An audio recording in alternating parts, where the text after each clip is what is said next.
feel about being last in the world right now? Well, that's a little different.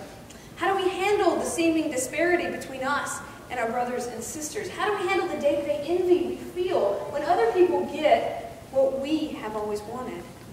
Or when others seem to just have things that we long for, things that maybe we think we deserve? Jealousy and envy run rampant among us. They're difficult emotions to control. They're difficult to remove completely from ourselves. Just when we think we've got it handled in one area, it pops up in another area in our life. It's just really sneaky like that. Like I am no longer, like I've been in a relationship with Matt now for like 100 years or 19 or something, since I was 16. So I don't get jealous. I don't worry about him. But it does creep up sometimes when I have this friend who's new in ministry and she gets opportunities I don't. And I find myself jealous of her. And I'm like, how silly is that? I thought I had that tame. And here it is over there. Or when someone else gets this brand new Toyota Sienna minivan, which I never thought I would be jealous of, but you know, mine has icy stains and all these things and weird science growths in the cup holders, and I find myself some of you have ridden in it, you know I'm not lying, and you have some too, so that's okay. So, but I find myself jealous. Like, well, I'd like a new car. Maybe if I made a little more money, or maybe if Matt got a better job, or maybe, you know, we could do something a little bit different, or they're going on a cruise, and why don't I get to go on the Disney cruise? I like Disney. I'm good on boats. I look cute in the Mickey hat. I mean, why don't I get to go? And silly stuff. And just when we tame it in one area, it crops up in another area. Or maybe we're jealous because we think sometimes that God seems to hear certain people and not us. Why does it seem like their prayers always get answered? Why does it seem like they really get it and we don't? Sometimes we get jealous of other people's relationships. Why is it that they have a good relationship with their parent and I can't? And I have tried and tried and tried. Or why are their kids mysteriously so well behaved and mine are not? You know, what are we feeding them? I don't know. It makes you wonder sometimes. But here's the thing. Here's the thing. God says, are you envious because I am generous? If you want to live a truly miserable life, I'll give you, see, usually preachers tell you how to live a happy life. If you want to live a miserable life, I'm going to tell you how.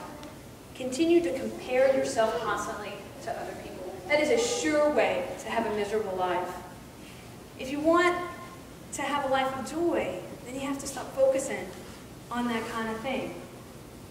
If only the 5 guys could have stayed in the joy of that morning. They were so happy when they got hired, because you know what? When they woke up at 4 a.m. or whenever they woke up, they didn't know they were going to have a job. They didn't know if they were going to get to feed their families. And so when they got hired, they were thrilled. If they could have stayed in that place, they would have gone home and they would have hugged their spouses and they would have pet the dog and they would have just been so glad. And how different would the day have ended for them if they hadn't started comparing themselves to the people who were in line ahead of them? But they didn't. They shifted their focus from grace to comparison. They looked at what others had gotten instead of all that they had received, and their joy turned into envy and into resentment. The same things happen to us. You know, we've all been given certain things. We're all very different. We've all been given certain bodies, certain financial endowments, certain intellectual capabilities, all kinds of things. And what happens sometimes is we start comparing ourselves to the people around us. And you know what you're going to find? You'll always find people who have it worse than you, which sometimes delights our spirit, which that's wrong too. But you're going to find people who have it better than you too, always. You're going to find people that, I know this is hard to believe, but you'll find people who look better than you. You do. There's some people out there that look better than you do, who are skinnier than you, who have greater hair, better hair than you do, though that may be hard to believe. Or whatever. You'll find people who have better jobs than you. You're going to find people who have bigger houses than you, because there's all those people out there, and life is not always fair in that way.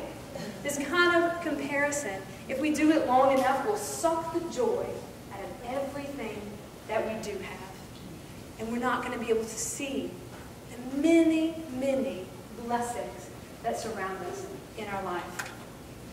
You know, we did nothing to be born into this world. You know, the year before you were born, that's different years for all of us. The year before you were born, where were you? It's not like a math problem. You were nowhere. You were nowhere. You know, we did nothing to come into this world, just like they did nothing to get that job. We did nothing to come into this world. Our whole life is a gift. It is a sheer miracle that we're even here on this planet in the first place. And so God calls us to be joyful in that. God has been so generous with us. We are alive. You know, here in this country, we have freedom. We have freedom to come to church. We have freedom to go out into the world and to work wherever we want to work and to do all these kind of things. We are so blessed. What can you celebrate about your life on this day? Even if it's a little small thing. What are the things that could bring you joy? There's this old rabbinic parable, and it goes like this. It tells about a farmer that had 2 sons.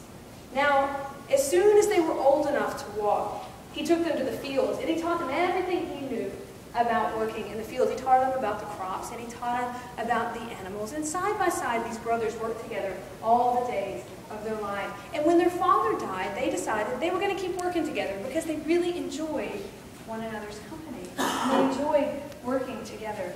And so they did, and they were so blessed. Now, the older brother, he stayed a bachelor all his life, and he kind of liked that. He never got married, never had kids. And then the younger brother, he got married, and he had 8 kids. Ooh, Lord help me, had 8 kids, and he was good with that. And so they went around, and one day the older brother thought to himself, we've had a great harvest this year. I want to share that with my brother, but I know my brother will never let me recalculate how we distribute things. He has 8 kids. He needs to feed them. So I'm going to sneak off in the middle of the night, and I'm going to put some extra harvest in his barn. And meanwhile, the younger brother is at home, and he's thinking, you know, I've been so blessed. I have these 8 beautiful, wonderful children. And here is my older brother, and he's coming into old age, and he has no one to take care of him. So I'm going to bring to his barn some of what I have. Because I know if I offered it to him, he would never take it. So I'm going to bring it to him. And you can guess what happened. In the middle of the night, the 2 brothers snuck out, full, loaded down, the things they were going to bring to the other, and they met right there in the middle of the field.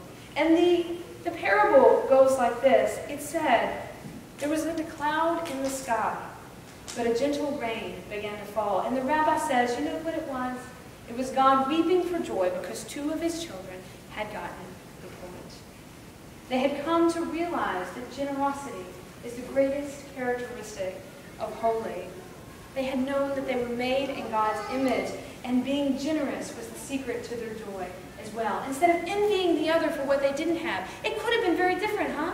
It could have been the younger brother saying, well, I have 8 kids, and so I need a greater share of this, and I'm just going to take it. Or it could have been the older brother who said, what? I'm the oldest brother, and therefore I have a share to the greatest bit of the inheritance, so I get more, and so I'm going to take it. But instead, they rejoiced in what they did have, and what they received was so much greater, and the spirit of generosity dwelt among them. This is what God calls us to, and that's the invitation for today.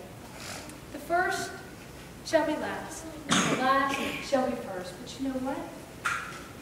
We're all part of that table, whether we be first or last. We all get to come and be a part of it. And that's the good news. So let us not dwell on what we don't have, but instead rejoice on what we do. Let us give thanks with a grateful heart.